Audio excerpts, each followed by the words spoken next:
Eu acho importante lembrar que nas duas últimas Copas do Mundo, a seleção brasileira tinha o Neymar em campo e mesmo assim foi eliminada. Fala galera, eu sou o Pedro Oliveira e esse é o primeiro Pra Pensar. A gente chega com esse novo quadro aqui no YouTube da X Sports, onde o objetivo é refletir, pensar sobre algumas certezas absolutas e debates do futebol, sempre de forma clara, tranquila, sem gritaria, nunca com o intuito de diminuir ou menosprezar um personagem, um acontecimento histórico do futebol, porque isso é muito individual, é gosto, mas sim convidar a pensar de forma menos sentimental e mais lógica sobre o esporte que a gente é apaixonado. Eu sei que às vezes isso não é possível, mas tentaremos. Para começar e aproveitar, claro, essa caminhada rumo à Copa do Mundo, nada melhor do que falar sobre o Neymar, que vive um momento muito complicado no Santos, mas mesmo assim, para muitas pessoas, um possível título da seleção brasileira no Mundial do ano que vem só seria possível com ele. Então a grande pergunta que vai nortear esse vídeo é: a seleção brasileira precisa do Neymar? E além disso, por que jogando tão pouco e tão distante do seu potencial, tantas pessoas ainda acreditam nele? É exatamente nesse vespeiro que eu vou entrar. Bom, eu acho que primeiro é necessário falar sobre o impacto histórico do Neymar, que, goste você ou não, é o brasileiro que jogou por mais tempo no mais alto nível no século XXI. Fazendo comparações rápidas com outros grandes brasileiros neste século, você tem primeiro o Ronaldo Fenômeno, pós-Copa de 2002, porque antes estava machucado, até meados ali de 2006, e um lampejo em 2009 no Corinthians. Ou seja, sendo generoso, 5 anos ali jogando em alto nível. Lembrando que isso longe de ser o seu auge. O Ronaldo Fenômeno que vence a Copa de 2002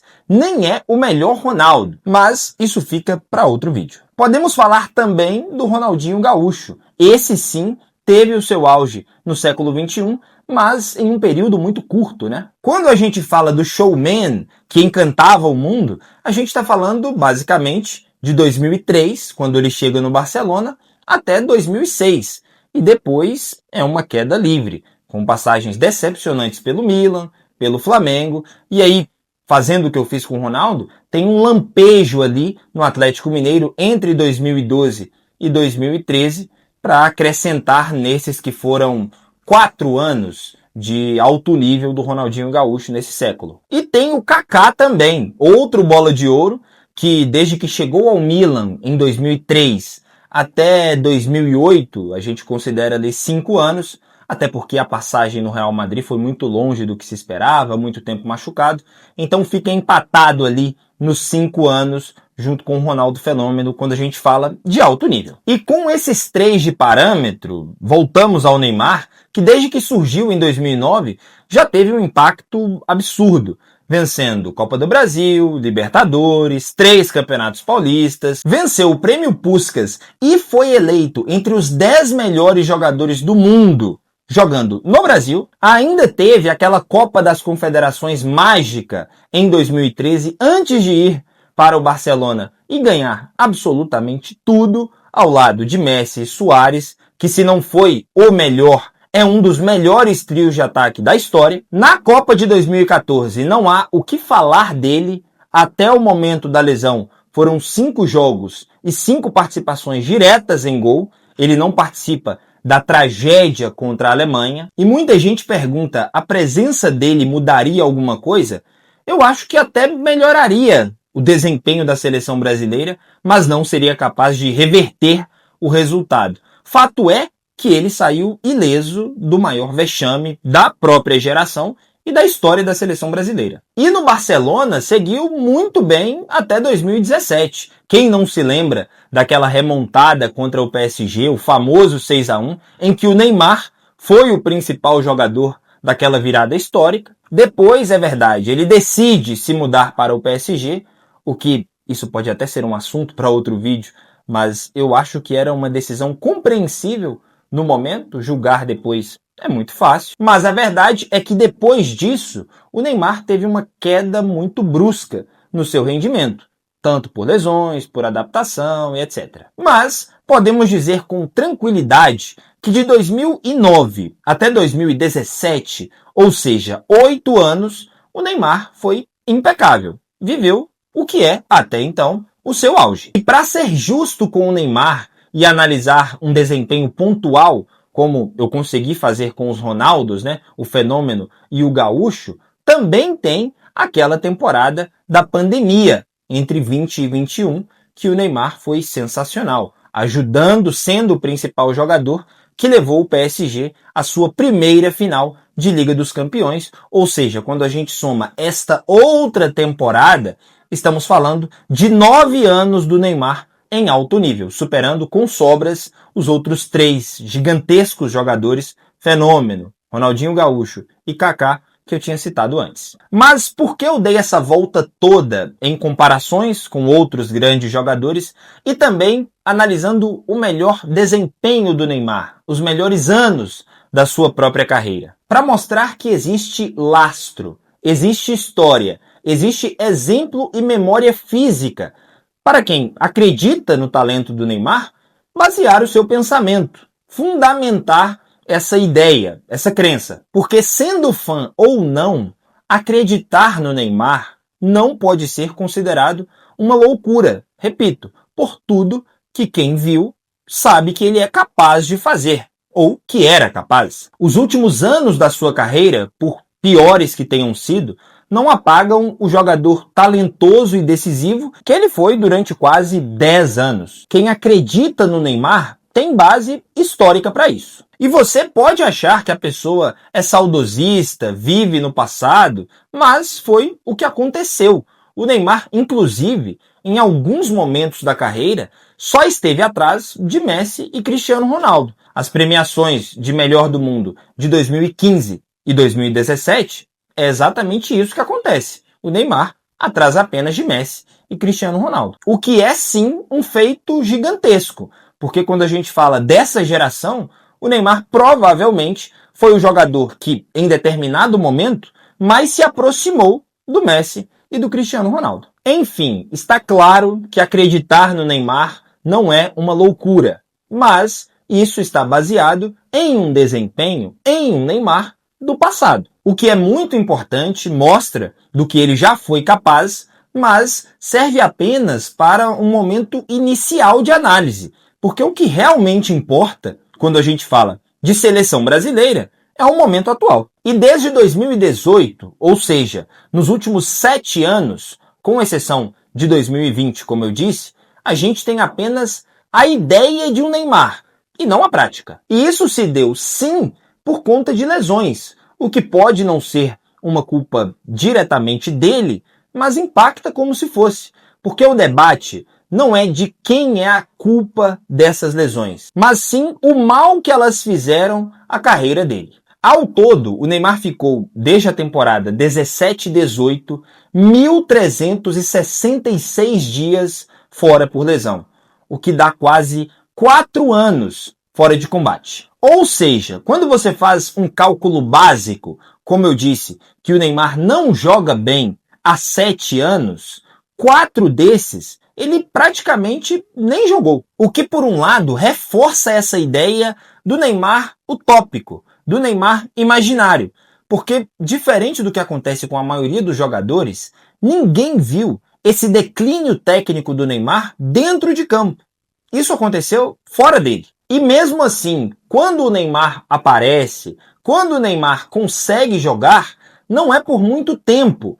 Pelo menos não desde 2022. Só para tentar explicar o tamanho dessa ausência do Neymar, atualmente, um jogador do futebol europeu disputa, em média, 50 partidas por temporada. Para efeito comparativo, o Neymar não disputa pelo menos 30 jogos em uma única temporada há 4 anos, desde 2021, naquela temporada da pandemia. Ou seja, até aqui, a gente tem 2 espectros, 2 lados de uma mesma moeda. Um é o Neymar ideal, que é um dos jogadores mais talentosos da história, o maior artilheiro da seleção brasileira, como eu disse, o jogador que mais se aproximou na geração de Messi e Cristiano Ronaldo e que no seu melhor momento melhoraria qualquer seleção ou clube do mundo. E o outro é o Neymar real, dos dias atuais, que pelo menos nos últimos 7 anos, repito,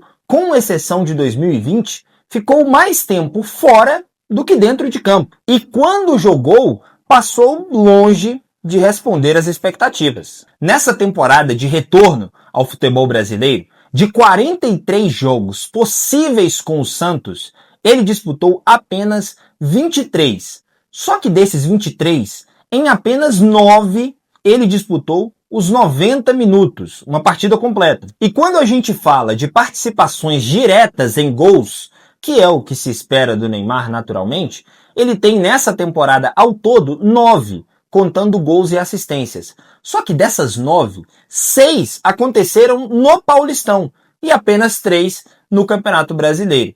Ou seja, até quando o Neymar foi capaz de decidir mais jogos a favor do Santos, isso aconteceu no estadual, que naturalmente é uma competição de nível técnico abaixo do Campeonato Brasileiro. Com tudo isso na mesa, fica muito lógico que, apesar de tudo o que o Neymar já fez, não existem argumentos recentes para dizer que ele pode decidir, melhorar ou pior, disputar 90 minutos a favor da seleção brasileira em uma Copa do Mundo. O grande problema é que toda a esperança no Neymar é baseada no passado. E o pior, não é em um passado recente. Mas por que um grande número de pessoas, fãs ou não do Neymar, apesar disso, seguem defendendo a tese de que sem o Neymar, a possibilidade da seleção brasileira ser campeã mundial de novo fica mais distante? É isso que eu vou tentar explicar baseado na cultura do futebol brasileiro. E confesso que eu não sei se eu vou conseguir. Vamos lá, procurar e formar heróis é um costume da nossa sociedade em basicamente todas as áreas. Na política, na música, é só você dar uma olhada por aí, e no esporte não ia ser diferente. Inclusive, aquela música do Movimento Verde e Amarelo exemplifica isso muito bem. Em 58 foi Pelé, 62 foi o Mané, 70 o Esquadrão, aí não dá também para procurar tantas individualidades ali. 94 Romário, 2002 Fenômeno, desculpem o meu péssimo timbre de voz, mas a gente percebe que até na cultura popular, nas cantigas, nas declarações, sempre se procura uma individualidade dentro do coletivo para ser exaltada. Não que esses jogadores não mereçam. O Pelé foi sensacional na Copa de 58, apesar de não ter disputado os 2 primeiros jogos. O Garrincha talvez esteja nas maiores atuações individuais em uma Copa do Mundo, junto com o Maradona em 86, a Copa do Garrincha em 62, em que o Pelé se machuca no início da Copa. Não há nenhum problema em exaltar esses jogadores. Romário e Ronaldo em 94 e 2002, respectivamente, foram muito decisivos, apesar de estarem dentro de um contexto de seleções que eram muito organizadas defensivamente e proporcionava que em uma bola ou outra eles decidissem, e foi o que aconteceu. Repito, esses jogadores, que são às vezes individualizados pela cultura popular, merecem todo o reconhecimento que têm. Mas é importante lembrar que o futebol é um esporte coletivo que é potencializado pelas individualidades, e não o contrário. E isso acontece porque nós, quase que instantaneamente, somos levados a personificar o sucesso em alguém. Mas por essa visão deturpada de que é preciso um herói, um salvador, mesmo as pessoas que não são fãs do Neymar seguem acreditando de que é preciso esse personagem central para que o título da Copa do Mundo para a seleção brasileira seja possível. O que, desculpa, hoje não se comprova dentro de campo. Só para dar um pequeno exemplo, o Neymar participou nessas últimas eliminatórias da Copa de apenas 4 jogos. E foi bem neles, quando você pega o parâmetro geral. Lá no início, contra a Bolívia, fez 2 gols e deu uma assistência. Depois teve uma vitória contra o Peru em que ele dá uma assistência também, colabora, tem um empate contra a Venezuela, que ele ajuda novamente com uma assistência, e tem o fatídico jogo contra o Uruguai, que o Brasil acaba derrotado e que o Neymar sofre, né, uma lesão de ligamento no joelho. Ou seja, essa seleção brasileira, que conseguiu se classificar para a Copa do Mundo a duras penas na 5ª colocação geral e disputou 18 jogos nessas eliminatórias, em apenas 4 o Neymar entrou em campo. E sim, ajudou. Mas independente de como, da forma, a seleção brasileira se classificou para a Copa do Mundo praticamente sem a ajuda do Neymar. E finalmente respondendo à pergunta do vídeo, a seleção brasileira precisa do Neymar? Não. Se o Neymar conseguisse recuperar a sua plena forma física, se junto a isso conseguisse novamente colocar em campo todo esse talento, todo esse potencial que a gente já viu e sabe que ele tem, ele poderia sim ajudar. Agora, dizer que a seleção brasileira não conseguirá, que a seleção brasileira é incapaz de ser campeã mundial sem o Neymar, não é palpável, não é compreensível sob nenhuma análise. Porque o Neymar, nos últimos 7 anos, não é esse jogador que, quando entra em uma equipe, decide, muda e transforma jogos e campeonatos. Então, não. Apesar da seleção brasileira, com o melhor Neymar, ser uma seleção muito superior, ela não precisa do Neymar. Porque hoje, o Neymar não consegue entregar algo que, sinceramente, qualquer time do mundo precise dele. Até porque, na maior parte do tempo, ele nem está disponível. Repito, muitas vezes a gente fala de um Neymar que não é que ele entra em campo e joga mal. Tantas vezes ele nem entra, ele nem consegue entrar. Então, repito, pensar que a seleção brasileira precisa do Neymar não faz nenhum sentido frente ao que a gente vê hoje. Enfim, neste momento, resta apenas uma convocação em março, antes da lista final para a Copa do Mundo, que acontece no meio do ano que vem. E aí, você pode perguntar, você acha que o Neymar deveria ser convocado? Cara, existe um grande tempo até lá. Até março, o Paulistão já vai ter começado, o Campeonato Brasileiro já vai ter começado. Então sim, se o Neymar fizer uma boa pré-temporada, por mais curta que seja aqui no futebol brasileiro, e conseguir ter uma sequência de jogos, ter um bom desempenho, o estadual facilita isso, porque o nível de competitividade, mesmo no Paulistão, que é o melhor dos estaduais, ainda é mais baixo do que no Campeonato Brasileiro. Acho que sim, que ele deve ser convocado na lista de março. Só que, se ele demonstrar dentro de campo que é capaz disso, tendo um Neymar bem fisicamente e desempenhando o que ele sabe fazer de melhor, que é a parte técnica, é pouco inteligente descartar um jogador como esse. Então sim, caso ele consiga manter a mínima constância física, ele merece ser testado nessa seleção brasileira do Carlo Ancelotti. O que não pode, e eu sou completamente contra, é levar o Neymar de qualquer jeito. Imagina se o Neymar mantém esse nível de jogos até a Copa do Mundo. Joga 2 partidas, se machuca, fica parado 1 mês, depois volta, joga mais um. Não faz o menor sentido, analisando o futebol hoje, de que um jogador, nesses termos, seja convocado. Assim, completamente fora de lógica. Porque é colocar um jogador que não tem capacidade física de competição, baseado apenas em uma ideia técnica de que ele possa desempenhar dentro de campo, não vem desempenhando, e levar esse jogador para a Copa do Mundo não faz o menor sentido. Pensar dessa forma hoje, que o Neymar decidiria uma Copa do Mundo a favor da seleção brasileira, está completamente no âmbito da fé, da crença, porque, pelo que a gente vê em campo, isso não se comprova.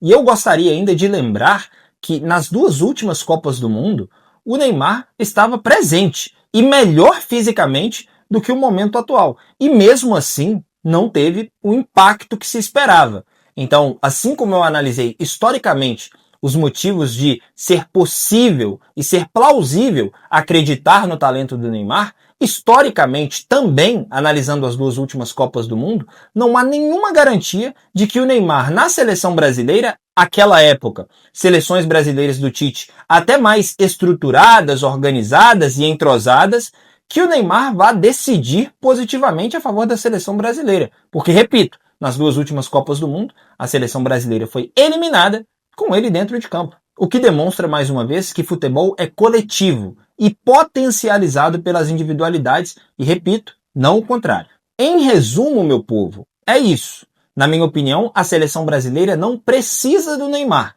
E se até a próxima convocação ele conseguir manter uma constância física, acho que o teste é válido, é necessário. Ele ainda é o jogador com a maior reserva técnica, o maior talento em potencial que a gente tem nessa geração. Então não testá-lo, ele estando bem fisicamente, eu acho pouco inteligente. Mas também é necessário dizer que a possibilidade dele conseguir essa constância física também é baixa, pensando nos seus últimos anos de carreira. É importante dizer que não há aqui nenhuma demonização ao Neymar. E essa análise foi baseada única e exclusivamente no desempenho dentro de campo. E claro, analisando também como socialmente a torcida, a imprensa e o povo brasileiro pode identificar essa necessidade por termos um craque, um expoente, um herói, um salvador para que um título mundial seja possível, o que eu particularmente discordo. Mas é isso. Espero que tenham gostado desse episódio inaugural. Deixe aqui nos comentários a sua opinião, mas também uma sugestão para o próximo vídeo de temas que você acha que seriam relevantes a gente parar para pensar aqui e refletir, debater. Enfim, chegou até aqui? Se inscreve no canal, deixe seu like, ativa o sininho. Até a próxima. Sintonize na emoção, acerte na X.